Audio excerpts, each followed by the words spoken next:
start off by saying congratulations on this brand new single, Rise Up. Our listeners are about to hear it for the very first time, so I wanted to say congratulations though, because I've already been listening to it. Awesome. Yeah, we're really, really happy with it. It came up really easy, really quickly, and yeah, we're stoked with it. When you say it came up really, really easy and really, really quickly, tell us a little bit about the songwriting process that PISTONFIST go through to get a song like this. Okay, so generally, lockdowns made things, all these lockdowns and COVID kind of changed everything with everyone, and like everything we do has turned a little different. So we've had a little extra time.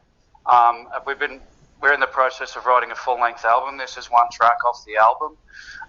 And we generally would sit in a room and someone would bring in a song, we'd pick it to bits, we'd record it, rip it to bits again, record it again, rip it to bits again, until we come up with a product that we're all happy with. This was kind of, I wrote the song really quickly, put the lyrics together really quickly, and sent it to the boys, and they were like, yeah, cool, that was it. Awesome. We're away, yeah. Was there something inspiring you when you actually sat down to work on the lyrics for this? Because it is such a powerful song. Generally I do try and push the positive kind of thing. So we've released a song before this called Black Rain. Yep. It's on our YouTube channels as well, and it's a song about Black Rain being another metaphor, if you will, for the black dog or mental health issues. And it's a song saying, listen, you can speak up and ask for help if you like.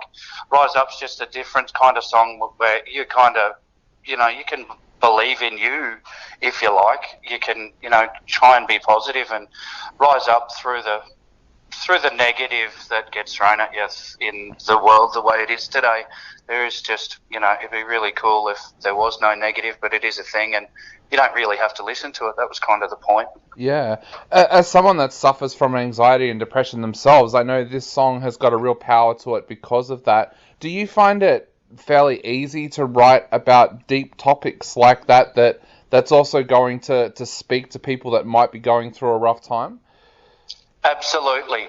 It's, like obviously everybody gets in dark places. Nothing's ever lovely and sweet 100% of the time. It's always, things are always hard. But so myself and Link, we're our bass player. We're both tattooers, and we're in that kind of a job. We're kind of the new school hairdressers, where we get lots of people come in, and there's I hear lots of people. I hear lots of people's problems a lot. Yeah. So I do take a lot of that, what I hear, it might not generally be my story, but it's somebody's story or just somebody's that might need a little bit of help or a little bit of positive. Definitely. So yeah. So I try to push it in the music as well as at work. Yeah.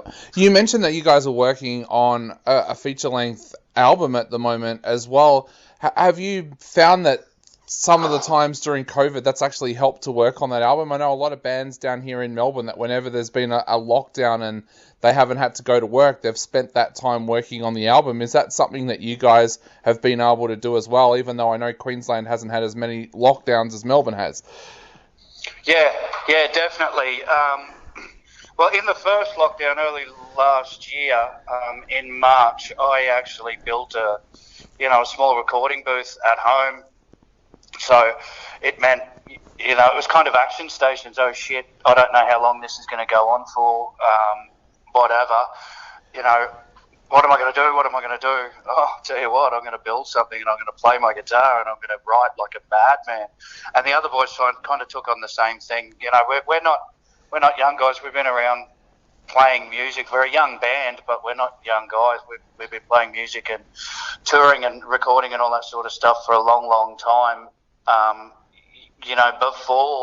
Before times where you used to send an email of a drum track to a guitarist or swap, guitar tracks with other guys and they just put their tracks over top of it. This is so awesome, and not taking advantage of it would have been silly. So yeah, we definitely took advantage of the lockdown, and threw riffs and whole songs and all sorts of stuff at each other during the lockdown. Myself and the other guitarists, anyway, we've kind of been bouncing through drummers, so we have a great drummer now. But yeah, that's definitely happened, definitely. Awesome. Now tell me to mind my own business if you can't talk about it, but when do you feel that the album might be ready? Are we talking late this year, sometime next year, for example? Yeah, so we have a rough plan of definitely releasing one more track before the album, maybe two, but I think, we had a pretty heavy tour schedule on the release of Rise Up that pretty much got canned because of COVID. So I think waiting, I'm impatient. I want that thing out yesterday. Yep. But I think we're going to be patient, and we're going to look at around about March-ish next year. Hopefully we're opened right up by then, and we're pushing for New Zealand, so hopefully we can push it all in that time and tour hard. Yeah. Really, we've been really lucky. We toured Cairns and Townsville early this year. We've done a couple of shows in Melbourne. We got some shows in Sydney, so we haven't been, as hurt as much by a lot of guys through COVID. But we are frothing to tour. We want it so bad. Definitely. I think there's so many bands in Australia at the moment that are like caged big cats that just need to get out there at the moment and do some live shows. As a musician, how difficult is that for you to not be able to play those live shows, especially for someone like you that's been playing live shows for so many years? It hurts so bad. We're so keen, and we're really, we're really positive, and we're really happy with what we're putting out. To not be able to back it up live really, really sucks. Again, we have been lucky. We had a cracking show down there at Killfest. It was awesome. We had the best time, and really good crowd response and stuff like that. So we have been lucky. There's, it's hard to complain when I have mates that own venues that are going under. Yep. It's at least we can push our music, through legends like yourselves and some of the podcasts and things that are giving us a bit of a crack now. We're not losing our businesses and things, so big ups to them guys. Even talking to Ryan from Black Reno, and they can't get guys in there to rehearse in their studios. It kills me. Them poor buggers. COVID sucks. So yeah. No, we're finding the same thing down here as well. I've got mates that run venues as well, and it's just really tough, and especially when it's these ones like we're getting down here at the moment where it's like just a 5-day lockdown, you just start to get that momentum back again, and you start to get the crowd numbers back up, and then it stops all over again. It's just, absolutely. But you can still go to a football game. What the hell? Yeah. And like, unbelievable. And the bit that I think really annoys me as well is how slow those numbers go back up. So you can have, I think just before we went into lockdown, you could have 25,000 people at a sports game, but you could only have, I think it was less than 100 in a cinema or in a live music venue. And it's like, it's frustrating. Yeah, it is. It is so frustrating. There's actually something on here tonight. There's a venue on the Gold Coast called Moe's. It's run by a really, really cool guy named Christian Trihorn. He's on the news tonight at 5:30 to 6 o'clock. It might only be here in Brisbane, but I would not surprise me if you watch Christian blow up about the fact that he can only have 25 or 30 people, whatever it is, in his venue. But we just had the State of Origin on the Gold Coast. Just what the hell? It just completely sucks. Well, mate, to help you guys out, how can our listeners help you guys out right now? And if they love Rise Up when they hear it, where can they go out to grab a copy of it? So it's only online. It won't be. There won't be a hard copy. We'll be pushing really hard for vinyl and CDs because we're not young guys. We still don't. We have lots of our friends and family and that, like, you know, what's this Spotify you speak of? Yep. So some hard copy, you know, CDs and some vinyl definitely.